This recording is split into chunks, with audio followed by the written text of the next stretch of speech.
and welcome to National Graduate Week. I am Andy from CareerUp TV. We'll be your host for today. This is our second webinar of the week so far. Hope everyone is having a good early afternoon.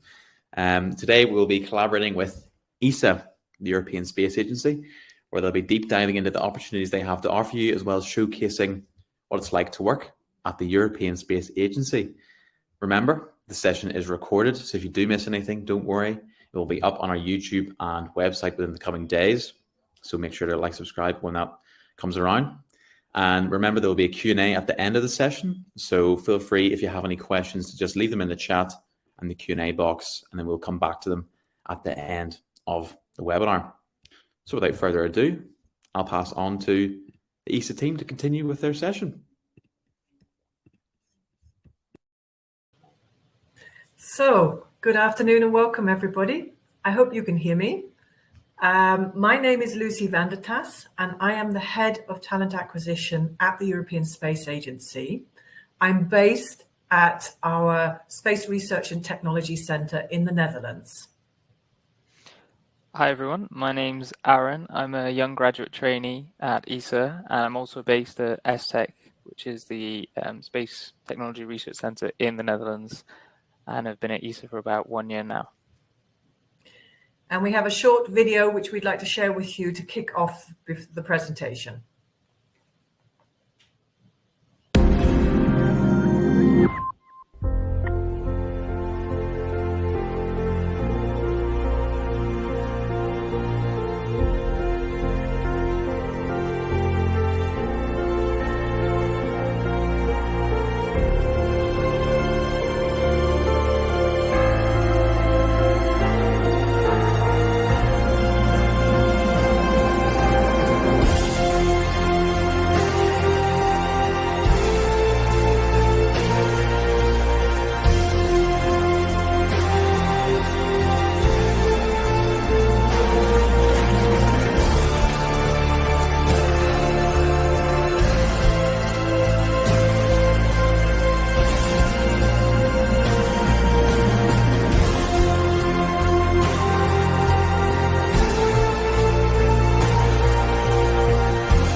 Great. So I hope you enjoyed that video. It's a nice way to start off a session like this. I think it's pretty inspiring, and I hope to be able to show you more about what ESA is and what ESA does in this presentation. And we'll conclude with some slides from Aaron, who will be talking about what it's like to be a young graduate trainee at ESA. So let's start by talking about what ESA is. So ESA is unique in terms of space agencies. We are the only truly international space agency. I mean, I'm sure you've all heard of NASA and the Canadian Space Agency. These are all one nation space agencies. ESA has 22 member states, 4 associate members and a cooperating member state, which is actually Canada. And you'll see from the flags underneath that the UK is a full member of ESA, Norway and Switzerland as well. So while we work very closely with the EU and they sponsor some of our major programs, Galileo and Copernicus, we are not an EU organization. So it is possible to come and work for ESA, provided you have the nationality of one of the member states whose flags are at the bottom of the presentation. We can come back to this later. My next slide will show a little bit about where we're located. And the other part of ESA that is unique is the fact that we are also the only space agency working for exclusively peaceful purposes. And you see we have a significant budget, 7.8 billion, 85% of that is spent on contracts to industry in the ESA member states. ESA does not actually build anything itself. It places contracts to build the satellites and the rockets to industry in our member states. And that's another part of the ESA mission, which is to promote the competitiveness of European space industry. And of the remaining 15%, well, obviously part of that pays our salaries, but we also have a significant number of facilities across Europe. I'll show this in my next slide, including a state-of-the-art satellite test center, which is actually where Aaron works. And he'll be able to tell you more about the test center that we have. So before we're moving in further into the presentation, I just want to share with you a couple of the ESA projects which really speak to me, which I find particularly inspiring. And this first one is Webb, the James Webb Science Telescope, which was launched on Christmas Day 2021 around lunchtime. I was with my family in the UK, and I have to admit I made them wait with Christmas lunch until I knew that the launch had been a success. You see the launch there. What is particularly interesting about Webb is the fact that it is an international cooperation. It is a NASA project, but it's also an ESA project, and it's also a Canadian Space Agency project. And it was launched on the ESA launcher, Ariane 5. You can see that on the picture on the left. And Ariane is known to be one of the most accurate launchers on the space market today. Ariane 5 has just recently been retired, and we're waiting for the advent of Ariane 6. But in the case of Webb, she placed Webb exactly where they wanted Webb to be, and potentially safe propellant to prolong the lifespan of the mission. And on the right, these are the pillars of creation.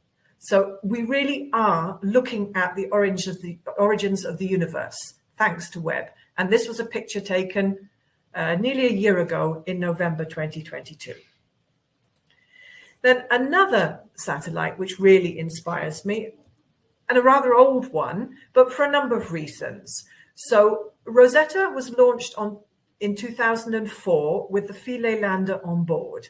This is the first time a space agency ever actually landed on a comet. So, I mean, this was a pretty amazing achievement. But what really, really sticks with me about Rosetta is when Rosetta was launched in 2004, she had less technology on board than you have today in your mobile phone.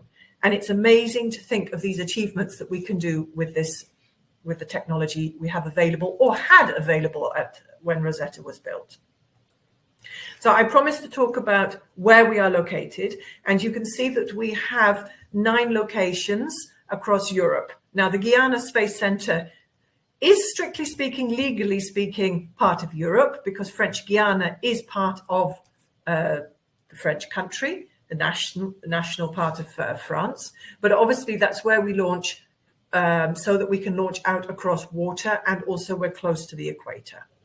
But you'll see the other establishments. We have a location in the UK, in Harwell near Oxford. It is quite small. The largest one is, in fact, where Aaron and I are working, which is the European Space Research and Technology Centre in the Netherlands. That's where 60% of the ESA people are working. And it's called the technical heart of ESA. It's where the projects are born, the ideas are generated, and where we manage our projects from. Our headquarters is in Paris, and you can see we're located in Rome, Darmstadt in Germany. Our Astronaut training center is located in Cologne. We're also in Madrid, in Belgium near the Luxembourg border, and then, as I said, French Guiana and Harwell.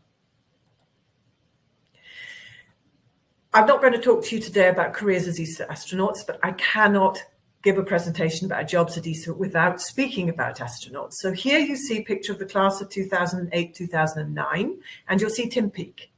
So Tim Peake had a space mission up to the ISS in 2015-2016. He has since retired from the astronaut corps, so he's no longer an active astronaut. The others all are, and they're jockeying for position at the moment to be the first European astronaut potentially on the moon. But one of the reasons that we're not recruiting today is we did an astronaut selection in 2021-2022. So the vacancy was published in 2021, and the lucky candidates were announced in November 2022. And as you can see, we have 5 new astronauts, various nationalities. We have 11 astronauts in the astronaut reserve, and we also have an astronaut with a disability, John McFall. You may have heard about him. He's already working with us, and I had the honor of meeting him at the ESTEC Open Day in the Netherlands at the beginning of the month. And he's a really, really nice guy. They all are, by the way. Every single astronaut I've ever met has been a pretty amazing person. Next one, before moving into the actual jobs and the overview of the ESA entry-level programs, I want to touch on the ESA Academy. If you are a registered student at bachelor's, master's, or PhD level, this could be something of interest for you. There's a wide range of training courses which are on offer. Most of them last a week, and most of them are physically located in our training center in Belgium, near the Luxembourg border. And they cover so many different topics. You could learn about space medicine, space weather, space operations, space systems, anything to do with space. I mean, it's really interesting. It's worthwhile going to their website and checking it out. And they also offer the possibility to run scientific and technology experiments using atmospheric balloons and sounding rockets. And it's, I would say, something definitely worth checking out if you've got an interest in space and want to know more. So what about the ESA entry-level programs? Now, you see we have quite a wide range of them there, and they span the full student, how can I say, the full student progress. You'll see in a moment, I'll go into each one in a bit more detail. But I would like to just say that there are 3 main requirements for a job at ESA. The first one is the nationality of one of our member states. We are funded by the European taxpayer, and this is a very important point to remember. The second one is a minimum of a master, with one exception, which is the student internships program, and I'll go into more detail about that at the moment. And then the third requirement is to speak English. English and French are our official working languages, but it's mainly English. Unless you end up working with the Ariane Launchers team, which is co-located in Paris with the French Space Agency. There you would need to speak French. And you can go onto our website, and we'll show the link at the end, jobs.esa.int. There you'll find all our vacancies. You have to apply for a vacancy in order to be recruited by ESA, and they're all published online as they come vacant. But you can also set up an alert on the website and be informed when an interesting vacancy arises. So the first entry-level program is the student internships program. This is the internships for 3 to 6 months. You need to be in the last year or 2 of your master's degree. You can apply if you're studying at bachelor's level, but we do give preference to those at master's level. And we publish these opportunities online in November. So check out our website if you are completing your master's degree and you'd like to do an internship at ESA next year. November is the month to be applying. The Young Graduate Trainee Program, this is for people who have already graduated. But okay, you should have between 0 and 1 year's experience. So most people will apply while they are still studying. And the opportunities go online in February. So you can imagine that if you graduate in June or July, then the timing would be optimal to apply in February of the same year. The selection process continues until the summer, and then most people start in September or October. And Chris, you say, can we do a work experience scheme or internship to get a feel for ESA? This is the program, the student internship program. That's the one you need to look at. Okay, the National Trainee Program. This is a program for people with a similar background to the young graduate trainees, but here you are actually recruited and employed by one of the member states. You can see that we have 5 programs active at the moment, and we have more coming. So there's information about this. You need to apply through the National Space Agency if you wish to become a national trainee at ESA. We have a research fellowship program. These are for people with a PhD, recently attained PhD. You'll see there, that's within the last 5 years. It's a 2-year contract with a possibility of a 3rd year. And I forgot to mention that the young graduates is 1 to 2 years, and as are the national trainees. And research fellowship opportunities are published throughout the year with one exception. If you are studying space science, planetary science, or one of those areas, then those opportunities are published in August every year. The junior professional program is for us a relatively new program. It was launched for the very first time 2 years ago, and it is for people who have 2 to 3 years experience. They receive a 3-year contract with us, and the idea is to stay on in a permanent position at the end, obviously subject to performance and how things work out. We have one class going through the process right now, and we will be looking to launch the next one in November next year. ESA co-funded research. This targets people who are studying towards their PhD or working as a postdoc. And you can see it is very interesting. So it's co-funding up to 50% or 90,000 euros. It gives access to the ESA labs and technical support and networks, which I think are very, very important. This program is actually managed by the Directorate of Technology, Engineering and Quality and not by the HR department. So the link there is ideas.esa.int. And it targets primarily engineering PhDs and postdocs.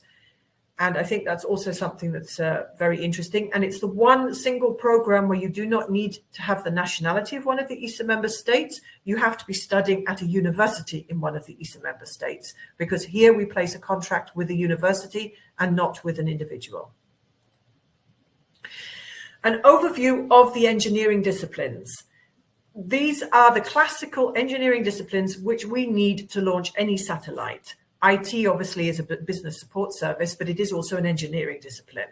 And whereas we have seen the actual content of the disciplines evolve, for instance, foldable antennas is a new development, a relatively new development, these actual domains will continue to be needed. I mean, the communications, we're shifting more to laser communications, but all of these aspects will still be needed.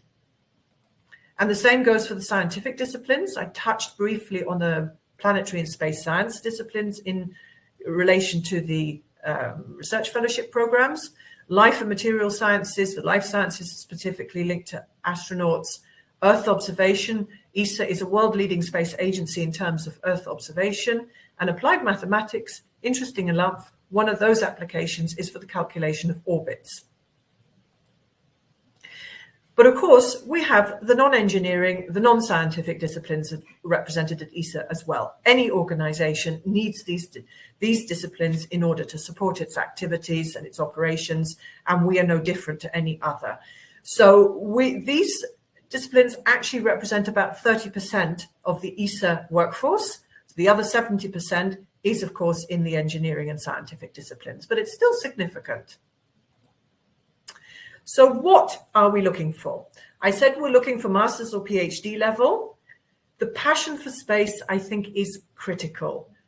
But you don't need to come to ESA with a passion for space. But if you don't have it when you come to ESA, you'll certainly get it. I joined ESA because I was looking for a job in the Netherlands in an international environment.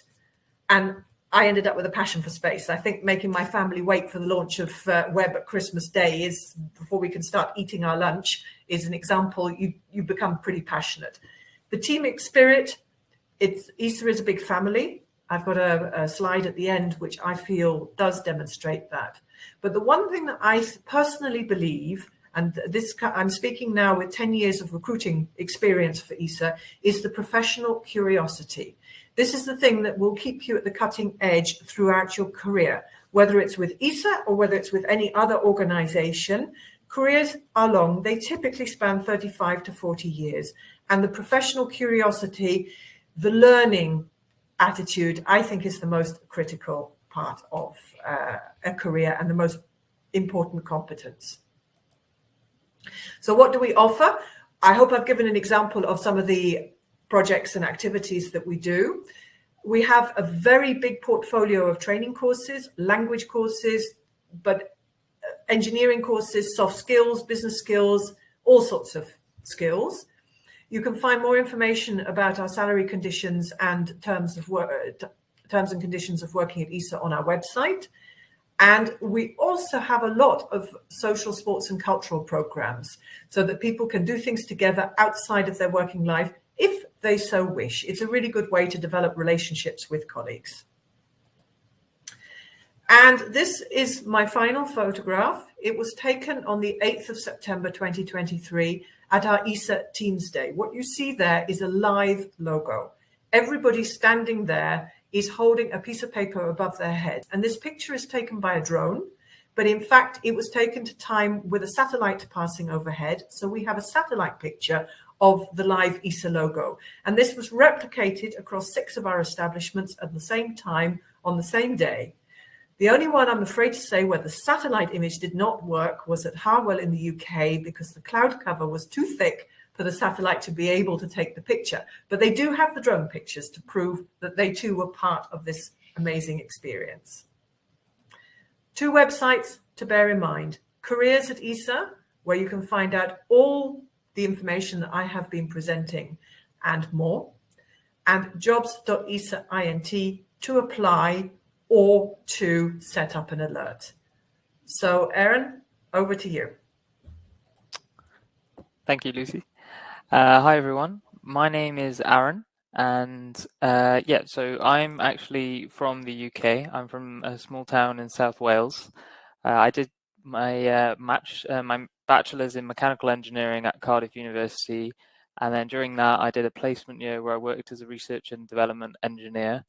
And then I went to a town just near Milton Keynes called Cranfield and did my master's in astronautics and space engineering for 1 year. And then I applied to ESA, just as Lucy described. I followed the process in around February, sent in my application, and then I was working at ESA last October. So I started on October the 3rd, and I've been here about 1 year now. So just to give you a quick overview of what I do.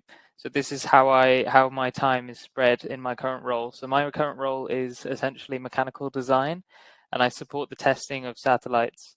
So as you can see, roughly half of my time is spent on my CAD workstation, where I design things that you can see on the right-hand side, mechanisms and structures which can be used to test payloads, maybe some experimental payloads such as at the bottom, the YP-SAT, which I'll describe a little bit later. And then there's a lot of report writing and research. So I sit at my desk and then I actually look into what would be the best way to do certain things and what materials would be best to use. Maybe we want to test and validate and qualify a new material. For example, the test center qualified the Swatch watches, which the astronauts use in the International Space Station. So I believe in the next few months we'll be having the new batch of them come in to qualify them. And so there's a couple of pictures on the left-hand side of some space hardware that I've worked with and supported the testing of. And I'm quite lucky because I work in the test center, which is somewhere which has varying levels of restriction, and I get to see on the way to lunch usually a spacecraft every day, the same one, but then it changes every few months. So for example, at the moment we have one spacecraft called Hera, which is supporting the NASA DART mission, the Double Asteroid Redirection Test mission, and that's currently on the Shaker bed being tested. So I get to see things like that on a daily basis, and lots of colleagues do the same. And it's a great place to work because you get to always interact with experts who are running these projects. And if you have a question about why there's a solar array on this side of the satellite and not on the other, or things like that, they usually are the ones who put that in place and can tell you exactly why. So yeah, I'm just going to move on to this picture. So I was actually lucky enough to be given a project called the Astrobit, which is essentially a education payload, which is it's essentially a little toy which children in Denmark can program, and then Andreas Mogensen will take it. He's currently on the ISS since about August till about February now. He's being sent this Astrobit, so it's actually launching on a Falcon 9 on November 4th. And I was lucky enough to be able to design it, build it, integrate it, and actually send one to the European Astronaut Center and give it to him and see what he thought, make sure it's, it fits with what he was expecting, and just to get his inputs. And you can see sort of the design process down the middle and the final product on the left. And yeah, like I said, he'll be playing with that in the next few months. So yeah, if you do manage to get a role at ESA, you get thrown these projects and you don't really know where they'll come from. But if you just are open to these things, then you get to you might get to launch a payload that goes to space, which would be my first. And yeah, I'm quite excited for that one. And then there's also the ESA Young Professional Satellite. So there was actually a previous version of this launch. And this is essentially an experimental payload which is being launched on the maiden flight of Ariane 6, which I believe is now scheduled for roughly April 2024, subject to some delays. But there was a similar satellite launch on the maiden flight of Ariane 5 in 1996, and that flight actually failed. And that's why it's so exciting, because you don't know on these maiden flights how it's going to go, and then you get a slot and they want experimental payload. And all of these people that you see in the pictures, we don't have much experience in building space hardware. We're all learning on the job. We're all young people, and we're learning from each other. We have some experts there. We have the previous director of tech giving an award just in the bottom left. He's been very supportive of the project. And yeah, so I've never touched electrical hardware, but you can see I'm doing quite a lot of electrical fitting and assembly and integration here. So I've learned a lot during that, and it's open for every single YGT intern or young professional at ESA. So if that's something you're interested in, there'll probably be a similar initiative if you do manage to get a position. And then, so what is life at ESTEC like? So like Lucy was saying, on the left, she bumped into John McFall, and I was lucky to do the same. The first para astronaut that there ever has been and will be. Well, not will be, but has been. And yeah, a very lucky day for me. So he was actually being toured around by another YGT. So when these astronauts come, sometimes they pair them with a young graduate trainee or an intern, and they give them a tour for the day. So my friend was lucky enough to spend the whole day with him, have lunch with him, and another one with Andre Kuipers.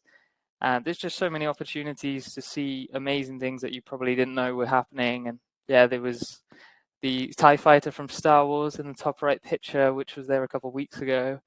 They do young graduates and intern young professional ski trips and things like that. We have these pictures in the large acoustic facility, which lots of the young people organize and take. And yeah, there's always something that somebody is emailing you about that you can get involved in if you're ready and open to new opportunities. So yeah, if you have any questions, please do let me know, and I'd be happy to answer them. Thank you.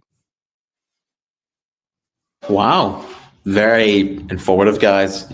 I couldn't get over that trailer at the start. It was like watching Interstellar. It was amazing. We have a few questions, so we'll crack on into them, shall we? We'll go with Rowan says, do grads get to choose the location they want to work in? I think you're on mute there, Lucy. Lucy, I think you're on mute. Thank you. I thought I got past that one. But anyway, obviously not. So the discipline that you are studying in will drive more or less where you are located. So if you have an engineering background, you are most likely to end up here in the Netherlands. If you are a scientist, you could end up in the Netherlands, or you could end up in Madrid. If you are an operations software engineer, you will end up in Germany, and so on and so forth. So each vacancy, when it's published, it states very clearly a lot of the terms and conditions and also the location. So it's really important to check that out. Mm-hmm. Well, that goes into the next question by Jack. He says, do you offer support for relocation? Yes, we do. There's financial support, so travel expenses are reimbursed. It varies according to the program. Obviously, the relocation support is more extensive for the permanent staff who are going to be with us for a considerable number of years in some cases. But for our relocation costs reimbursed and relocation support provided for all positions at ESA. And Erin, I don't know if you want to say something about your experience in that respect. Yeah, so from my point of view, I moved abroad and checked in, say, 3 suitcases on my my airliner, and then I was refunded the fees maybe 2-3 months after that initial date, but there was no problems with that. So it is definitely not something you should worry about. Nice. Well, also as well as relocating, as you say, you moved away. How did you find it? Sort of obviously leaving everything behind. That I'm sure it felt like that at the time. But how did you feel? Yeah, it was quite strange for me because I've never moved to another country, but because there's the language and lots of different things you have to get used to. But I was lucky because I found a room in actually another ESA staff member's house. So he was able to sort of show me the area and things like that. But you quickly find a group of people, if not your colleagues, who will tell you maybe the best places to go food shopping, things like that, all the logistics that you need just to survive. And yeah, you quickly get used to it. It's not too difficult. Amazing. Lovely. Sophie says, do grads get to apply for astronaut selection? Everybody can apply for the astronaut selection, but we have just had one, which was 2021, 2022. The previous one was 2008, 2009. And I personally expect the next one probably not to be for another 10 years. Wow. Yeah, it's major. The last astronaut selection in 2021, 2022, we had more than 22,000 applications. And because we went through almost all of them ourselves, we were going through astronaut applications from the closing date of the vacancy in May right up until the end of November 2021. It was a massive job. So what you're saying is all the people here have 10 years to get themselves ready. Exactly. And this is actually a question I get asked a lot. What should I do to become an astronaut? What I noticed is that we changed the requirements slightly from the previous one to this one. So whereas the previous one, you had to be a pilot, a test pilot. So, I mean, military or a test pilot, or you came through the academic route. This time everybody had to have a master, but we opened it up also to people with a medical background. And what I say is there's a lot of things you can do to prepare that are not just academic or work experience. It's also exposure to extreme environments. We had a lot of people who'd been on Antarctica expeditions. Scuba diving is also one where you learn to be in dangerous situations, because one of the key things that we were looking at in astronauts, how do you deal with stress? You can't be up in the ISS in a situation like Luca Parmitano was, who was out doing a spacewalk and his helmet started filling up with water. You can't panic in those circumstances. What happened there? You can't finish the story there. They got him back on board in time. Okay. Yeah. Dear me. I don't want to be an astronaut anymore. Here's the next from Pally. Do you need a STEM degree subject to work for the European Space Agency? 70% of our roles at ESA are in STEM and 30% are not. We do tend in the entry-level programs, the ratio is a bit higher. It's 80 or 90% STEM versus 10 to 20% non-STEM. But for the permanent positions, it is around 30% non-STEM. What's it like for the percentage of people who stay on with the company after their schemes? Generally speaking, they don't. The idea of the young graduate trainee program, it was created about 40 years ago with a view for people coming on board, getting their first experience, and then going back, getting more experience, and then coming back to ESA. In some cases, people stay on. They can stay on in another program, like, for instance, moving from, well, the internship, you're still at university, but a number of interns come back to ESA to become young graduate trainees. Some of the young graduate trainees stayed on to become junior professionals. The junior professional program, as I said, was started in 2021, and we have 30 positions, so it's not big numbers there. And we tend to have 100 to 105 young graduates each year. But most of the permanent jobs at ESA do require experience. We are looking for people with 5 to 6 years experience to start with. Perfect. And what's it like? As you say, they can some internships go and then come back. So that contact with the people at the European Space Agency is very fulfilling, you would say. Yeah. And the European space industry is very small. It's about 50,000 people.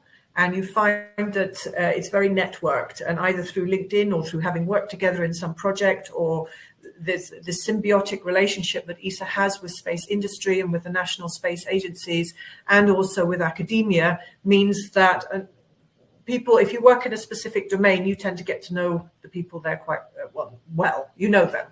Yeah. So there you go, guys. Important to network. It always is. Question from Matt here. What projects are ESA currently working on, and which grads will have exposure to? So which grads can see them projects, I guess? It depends very much. It could be, Aaron showed examples of some of the projects that he was working on. I don't know if you want to go back to a couple of those slides, Aaron. Yeah, so I would definitely say that the YPSAT or the equivalent, so that will launch on Ariane 6, so around April or mid to next year. So there'll be a YPSAT 2 or a similar project which will launch. I believe there was a proposal for the Space Rider mission, which is a return, basically it will go on Vega C and then return to Earth and land on a runway, and essentially there's a similar YPSAT concept happening for that. So I imagine if you were to come in the next year or the year after that, another program quite similar to an experimental payload will be needing volunteers, which your section will probably encourage you to join. So at least from a young professional point of view, you'll probably have a mission like that which you can openly volunteer for. Very nice.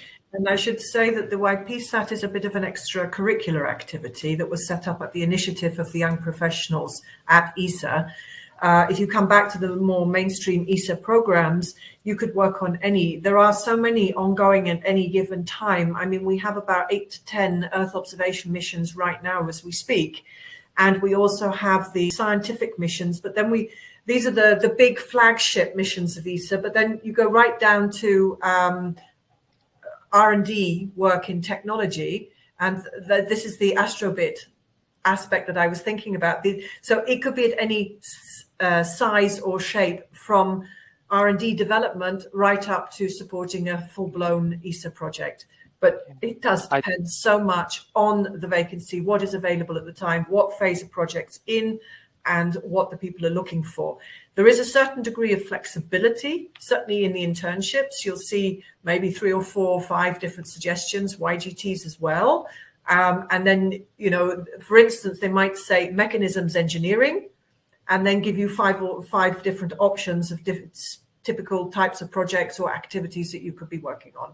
But it does vary from year to year. And if you thinking that we take more than 200 interns a year and more than 100 young graduate trainees, and you multiply all of that by 5, it's almost impossible to be able to pin me down to something really concrete. So I hope this answers the question, but there's plenty of room there for people's interests and professional backgrounds. Very good answer. Thank you, Lucy. I've got a question here for, Ollie says, what was the biggest challenge you've faced since starting as a grad? How did you overcome this? So Aaron, take it away. Biggest challenge. To be completely honest, I would say it's moving to a new country. I would say the job itself, your academic background prepares you for that, and you can fit in quite quickly and learn quite quickly. But yeah, for me, unless you've come or lived in a new country previously, I'd say that was the biggest learning curve for me. Just everything outside of work and dealing with the new language and the new culture. But yeah, at ESA there's a little bit of a bubble where the staff and the friends you make at ESA, they all speak your language, and there's a very strong social bond between you all. So even if you're not you're not too confident to go out and make friends when you first arrive, you'll definitely make friends within ESA. Mm-hmm. Well, I think that probably answers the question of Ria asked, what would you describe the atmosphere like at ESA, and did you fit in straight away as a grad? I would say the atmosphere is very, very comfortable, as in everyone tries to make you feel as if you're valued, and that there's quite a strong sports culture as well, where if so for example, I play on Friday evening in the same football team as my manager and one of my colleagues in my section, and so every Friday we finish 4:30 or whenever our football game is, and we go to play together. And that at the beginning, when I didn't know anyone, they said to me, "Do you like football? You're welcome to come and join." And I know other colleagues, you know, they're the same with triathlon, I don't know, swimming, and people sort of pull you in different directions, and that makes you feel more comfortable because people talk to you about work in an informal environment, and then when you are and work together, you feel more comfortable asking them more technical questions or just asking for a one-to-one. So yeah. Perfect. Aisha says, what type of employees do people go on to work for when they finish the program, and do you help with connecting to employers if they cannot stay with you, of course? I think it depends very much on the type of position. I referred to our co-funded research program, and one of the big aspects there is for people who are postdocs or researching their PhD to come to ESA to get access to the experts and their networks. And I think that this is the key thing. Coming to ESA does open doors, but it depends very much on the domain you're in.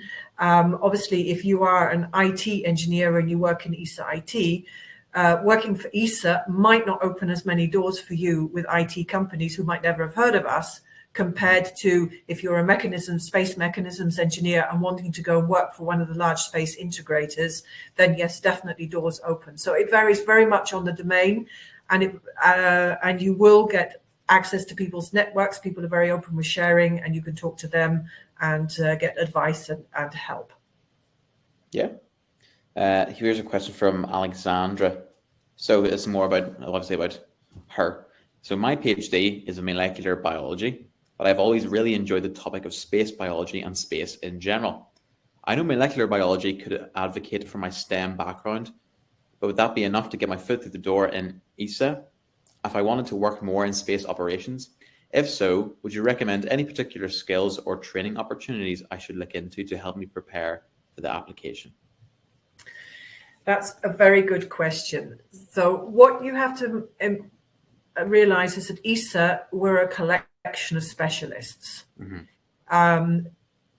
Space engineers can start very, very specialized at quite a niche level. They can grow up, and when they develop their career, it can be into developing that niche even more into the depth, or they can go up a level or two and go across the breadth into space systems engineering. So molecular biology is quite a niche area. And yes, we employ biologists. They work at ESA primarily identifying and developing experiments for the astronauts to carry out on the ISS or in space. So you won't necessarily be doing experiments yourself at ESA. You will be developing the experiments for somebody else to work with. So that would be the starting point. So that would be really key. I'm not going to suggest that you throw all your university studies out of the window and start from scratch. You'd need to build on that. But also check out the courses of the ESA Academy. They can be really helpful in giving an insight into different aspects of working in space. So that would be a suggestion. And, see where the molecular biology could take you. It could take you into a job as a bioscientist at ESA, or it could take you somewhere else. Perfect. Question from Stevie here. Do you think that ESA will have a bigger presence in the UK with all the news about spaceports being built there? Do I think it'll have a bigger presence? Probably not. We're already present in Harwell. There's about 100 people located there near Oxford. And a lot of these other activities are being promoted by the UK Space Agency, who we work very closely with, and other agencies. Unfortunately, Virgin Galactic didn't survive, so the Cornwall spaceport has, I think, I wouldn't say it's been put on hold, but I would say some of the activities there have been put on hold. It's difficult to say because a lot about what we do at ESA is promoting space for all. So we also have a section which works with startups, funding, giving them seed funding for startups, also developing things further. And I mean, with that sort of thing, you can see how it develops. I don't think that SpaceX would have been as successful as it is today if it hadn't been for NASA and the institutional role that NASA as an agency played. And I see ESA playing similar role to other companies in Europe. Perfect. I didn't even know there was spaceport news in the UK. But Chantel says, are you using artificial intelligence in space missions and projects? If so, how and when do you plan to expand? Will you be recruiting AI experts to the roles? And she's talking about how she is doing a postgraduate conversion course in this and would love to join ESA after. Yes, yes, and yes. I don't know what else I could say. I mean, I work in HR, so I saw a question about what my background is. I work in HR. I spent 10 years recruiting engineers, and I know that artificial intelligence is one of our key domains that we're looking to expand further in. Perfect. She also says, what roles can you recommend would be in her category? It will depend very much on where you are in terms of your studies. If I understand correctly, you're about to graduate. So then I would suggest you have a look at the young graduate trainee program. Depending on when you graduate, if it's going to be during 2024, then apply in February 2024 because the general starting time is September, October. Mm-hmm. Perfect.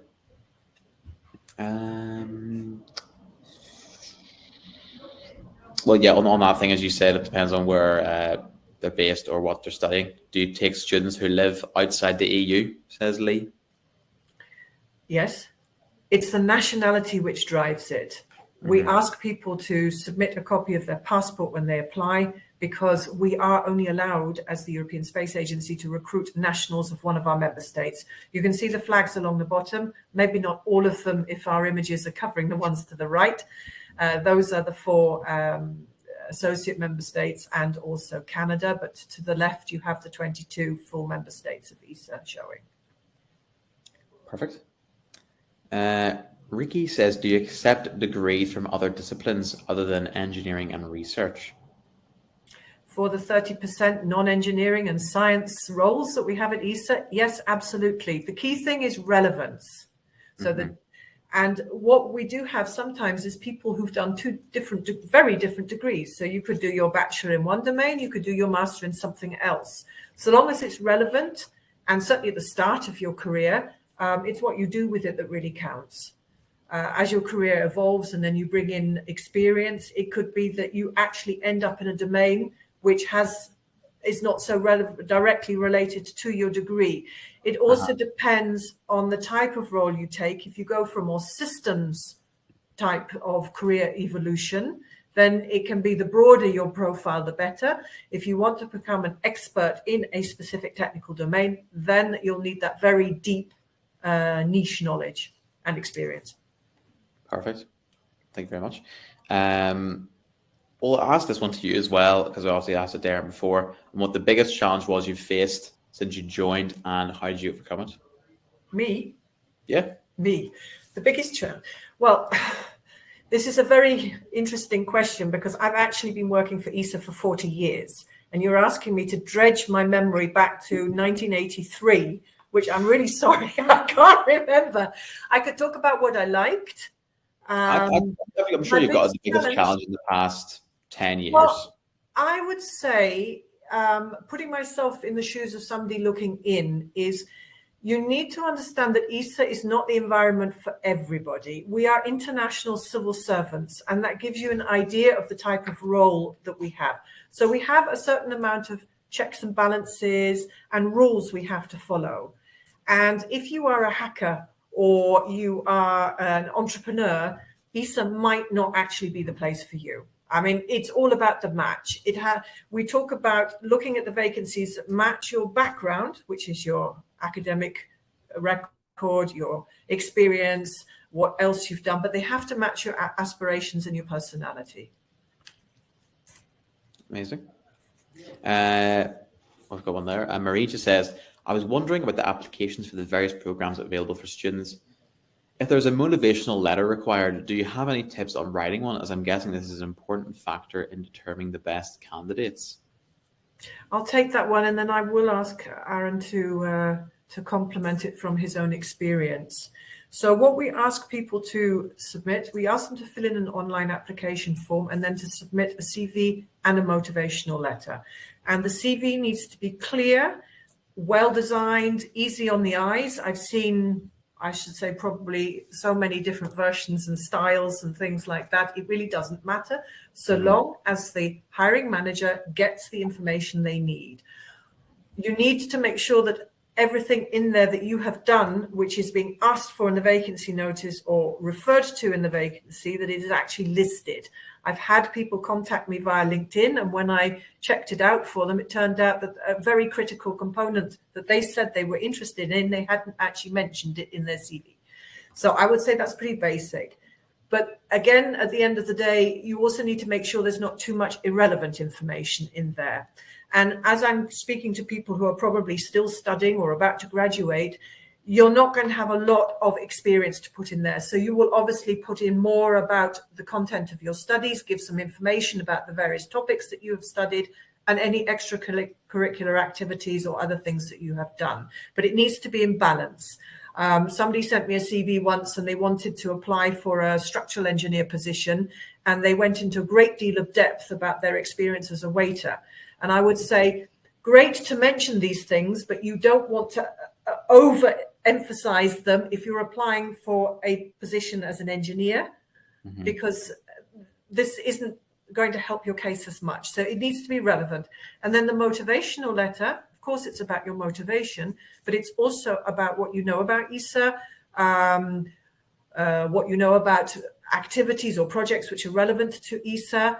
And at the end of the day, for any application, I have 3 tips, and this is going to be a bit corny. Sorry about that. But the 3 tips are prepare, prepare, prepare.